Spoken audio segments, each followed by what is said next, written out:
دار التعليم أونلاين ومركز aad ka baran kartid qur'aanka kariimka higaada luqadda carabiga iyo akhriskeeda iyo qoraalkeedaba sidoo kale waxaad baran kartaa tacaaliimta diinta islaamka ah waxaad ka baran kartaa qur'aanka tajwiidkiisa iyo tafsiirkiisa sidoo kale axaadiista iyo aadaabta iyo wax walba oo ku saabsan duruusta ku saabsan shareecada islaamka ayaad ka baran kartaa daaru tacliim تليفون نمبر كنا واحد كأركيسة شاشة سيدو كلي أدريسكا سكايبكا كسر دوادا دار التعليم لتعليم القرآن الكريم وعلومه.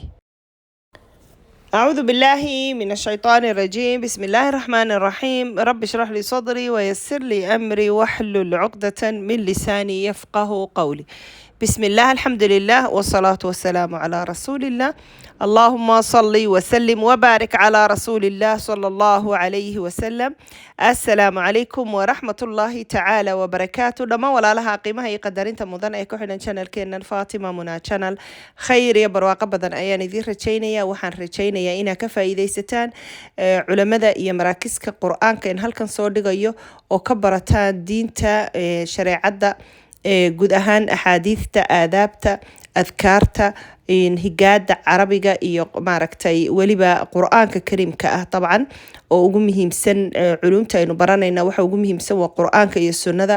marka qur'aanka iyo sunnadii meelaad ka baran kartid oo online adoo gurigaaga jooga iyo goobta shaqadaada adoo caruurtaadii ku dhex jira caruurtaada ku baran karo caruur iyo waayeelba lagu baran karo markaasi insha Allah biidnillah qaab aad u fudud marka la xiriira ducaadka iyo culimada iyo asaatidada qur'aanka in halkaas soo dhigo insha Allah taala.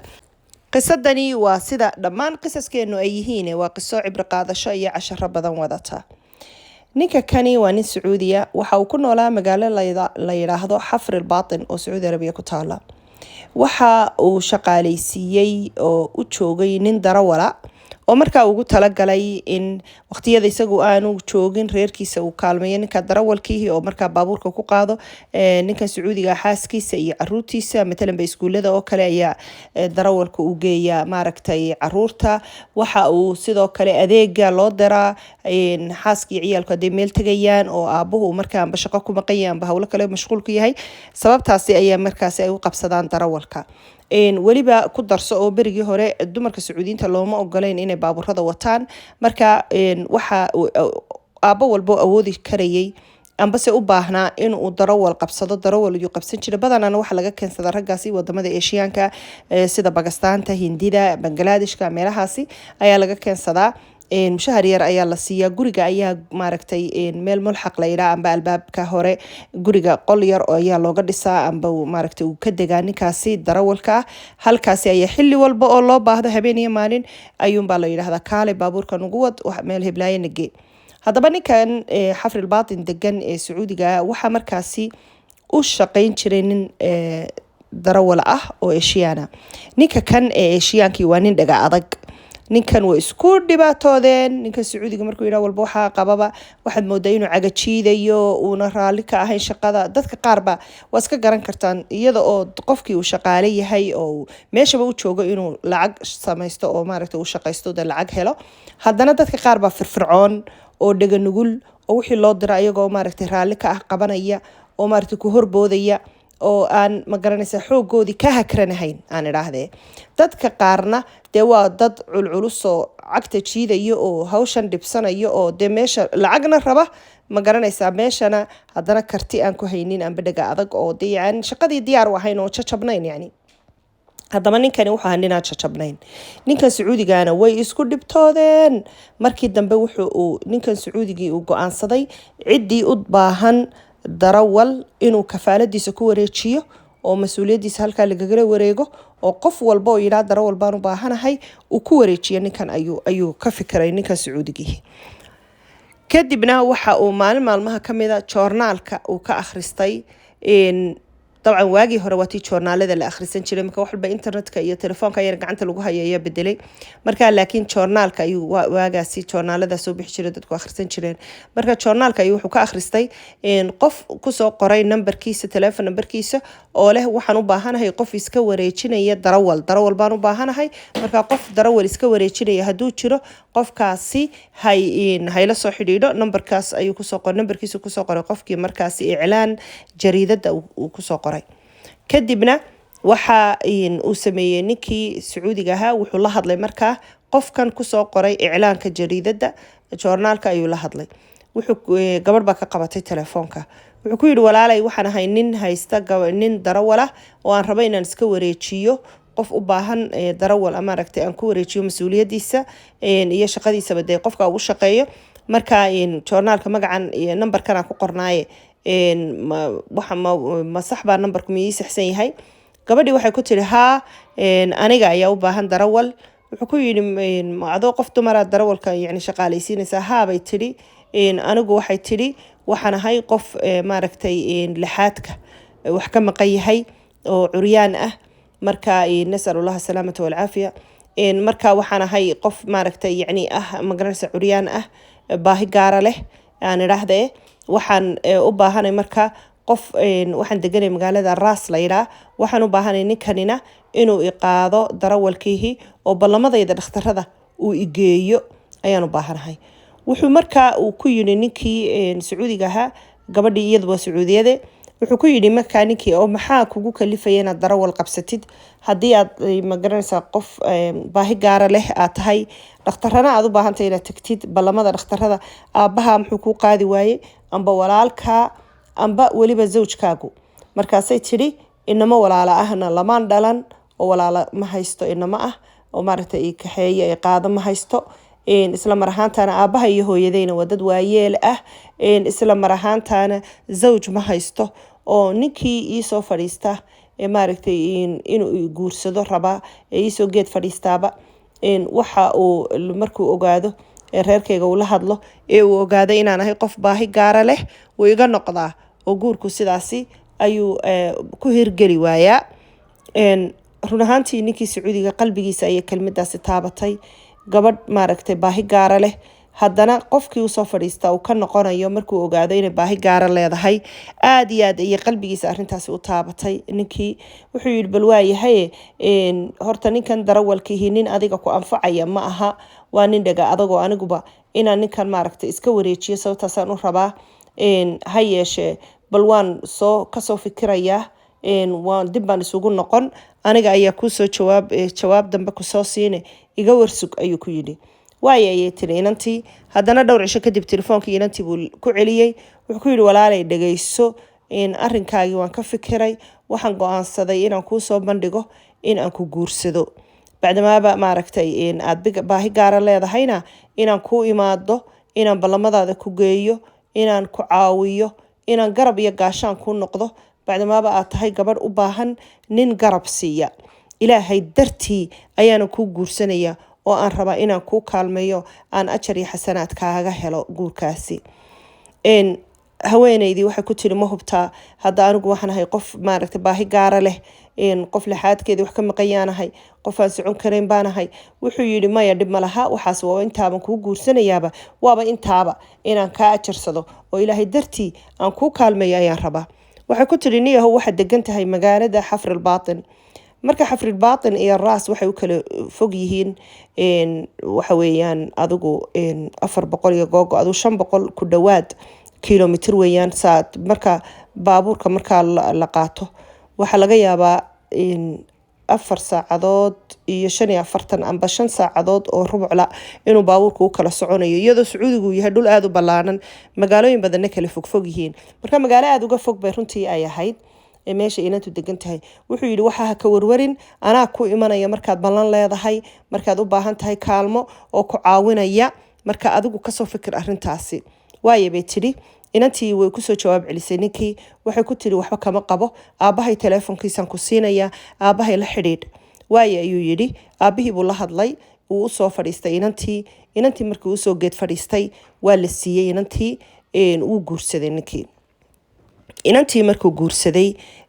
ayaa wuu u tagi jiray markay ballamaha leedahay, wuu caawin jiray, wuu kaalmayn jiray, dhakhtaradu geyn jiray, adeegeeda waxay u baahan tahayba dee waa zawjkeedii oo mas-uuliyadeedii isa saaray, ilaahayna saaray, isaguna ilaahay dartiiba waxaanoo dhan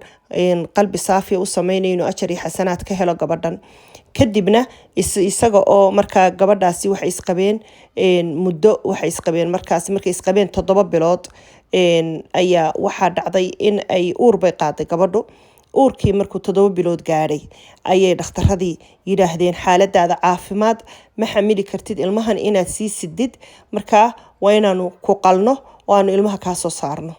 ilmahana markaasi waxay u badan tahay in uu geeriyoodo ilmahaasi oo aanu noolaanin xaaladu hadda ku sugan yahay iyo xaaladaada caafimaad markaanu u eegno.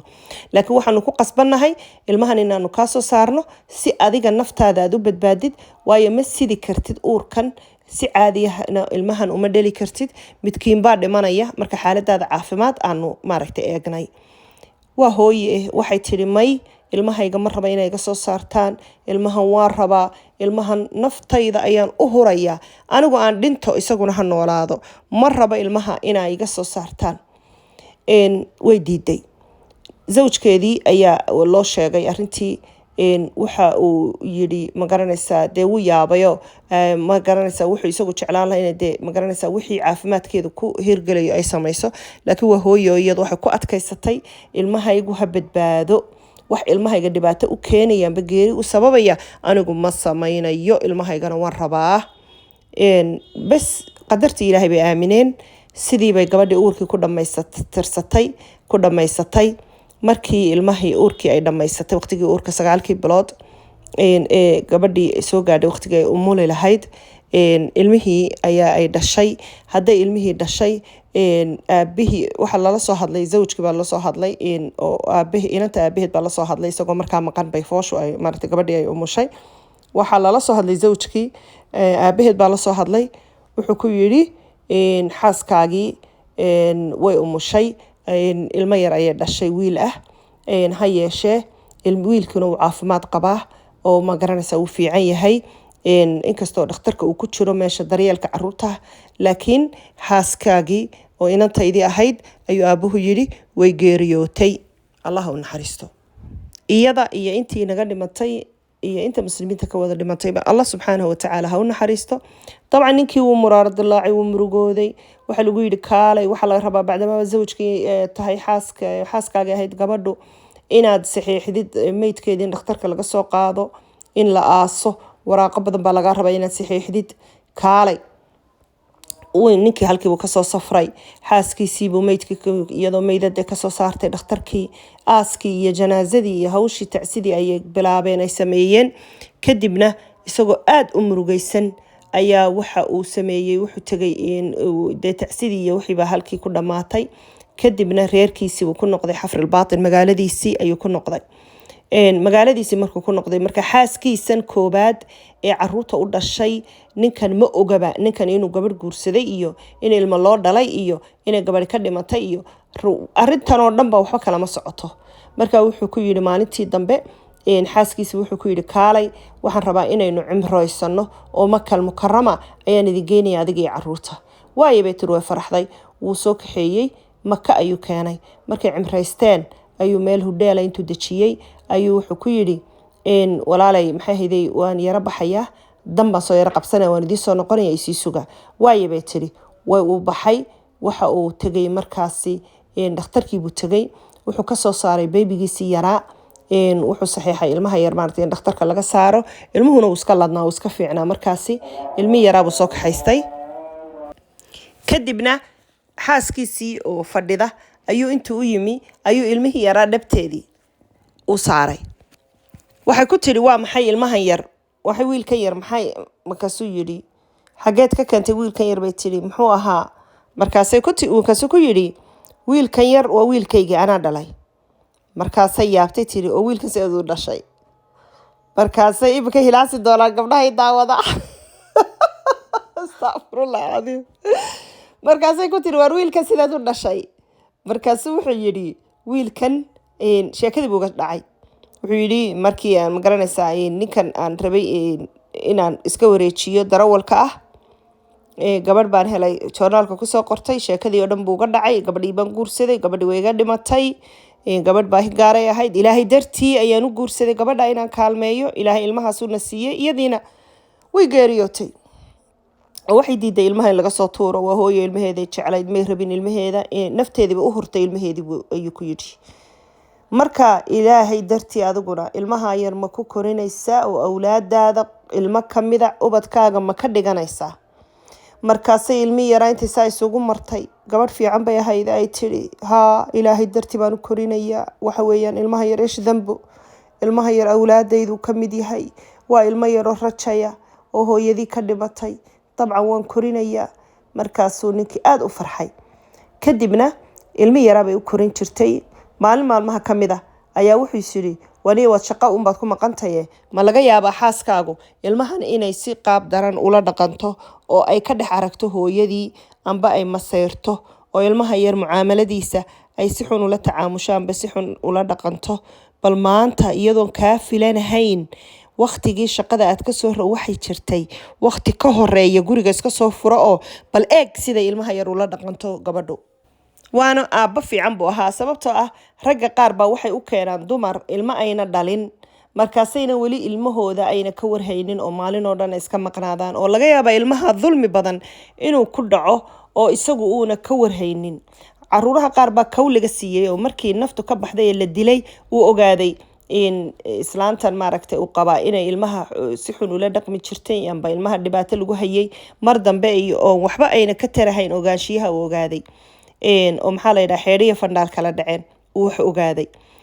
markaa aabahani aabba fiican buu ahaa, uu shakiyey, wuxuu yidhi waniyahow bal xaaskaaga jeegare bal. dabeetana wuxuu kasoo duldegay iyadoon ogeyn, maalin albaabkii iska soo furtay. markaasaa wuxuu maqlay iyadoo ilmaheedii kale ku leh, hooyo ilmaha yar ilaaliya, ilmaha yar waa rajay, waxa weeyaan ilaahay baa maaragtay inoo keenay oo magaranaysa inagu imtixaamaya inaynu sidaynu ula dhaqanno ajar baynu ka raadinaynaa. hooyo ilmaha yar si wanaagsan ula dhaqmo, walaalkiinan maaragtay waa ilmo yaroo rajaya iyadoo leh ayuu maqlay. markaasuu qalbigu u qaboobay odaygii oo is yidhi alxamdulilah, alla ilaahay, adigu ilaahay dartii ayaad xaajiyadii xanuunsanaysay u guursatay ee baahida gaarka lahayd, adigana waa tan maanta xaaskaagii ilaahay dartii ilmaha u korinaysa oo ilaahay kaga baqanaysa oo ubadkeedii kale ku adkaynaysa inay si wanaagsan u ilaaliyaan ilmaha walaalkooda yar. alxamdulilah. qisadani markaa waa qiso noocaasa. qisada waxaynu ka baranaynaa waxyaabo badan, casharo badan. intaa ugu dambeysa ay tahay aabuhu markuu u keeno ilmaha ayna dhalin gabadhu inuu ku dul ilaashado oo uu ogaado gunta iyo xaqiiqada ilmaha yar qaabka lagula dhaqmo. sidoo kale in ay hooyadu haddii zawjkeedu la guursado oo ilaahay bado ilmo ayna dhalin, inay si wanaagsan ula dhaqanto, muxibada iyo kalgacalka iyo raxmada iyo naxariista ubadkeeda u hayso oo kale, iyo in ka badanba inay u qabato ilmaha yar ayaa laga rabaa. sidoo kale ninkani inuu ilaahay dartii gabadha u guursaday. sidoo kale waxaynu ka baranaynaa casharka ah hooyadu inay ilmaheeda nafteeda ka horreysiiso, oo ay dhacday hooyadani markay uurka qaaday iyadoo baahi gaara leh inay diiday ilmihii laga soo tuuro oo markii lagu yidhi ilmahani wuu dhimanaya haddii laga soo saaro, xaaladda caafimaad ku sugantay awgeed ay nafteedii ka horreysiisay. subxaan allah, kalgacalka intaa leege hooyooyinku caruurtooda u leeyihiin. ilaahay subxaana watacaala baariyin waalidiinteena oo dhan hainooga dhigo, inagana ubadkeena baariyin allah hainooga dhigo. intaynu ku kulmi doono qisas kale iyo casharo kale, waxaan idinkaga tagay fi amaan illah, astawdactukum illah alladii laa tadiicu wadaa'icu. wasalaamu calaykum waraxmat ullahi tacaala wabarakaatu. subxaanaka allahuma rabbana wabixamdika, ashhadu an laa ilaha illa anta, astaghfiruka waatuubu ilayk. daaru tacliim online waa markas aad ka baran kartid qur-aanka kariimka, higaada luqadda carabiga iyo akhriskeeda iyo qoraalkeedaba. sidoo kale waxaad baran kartaa tacaaliimta diinta islaamka ah, waxaad ka baran kartaa qur-aanka tajwiidkiisa iyo tafsiirkiisa, sidoo kale axaadiidta iyo aadaabta iyo wax walba oo ku saabsan duruusta ku saabsan shareecadda islaamka ayaad ka baran kartaa daaru tacliim. teleefon nambarkana waxaad ka arkaysaa shaashadda, sidoo kale adreyska skype-ka. kusoo dhawaada daar atacliim litacliim alqur'aan alkariim waculuumih.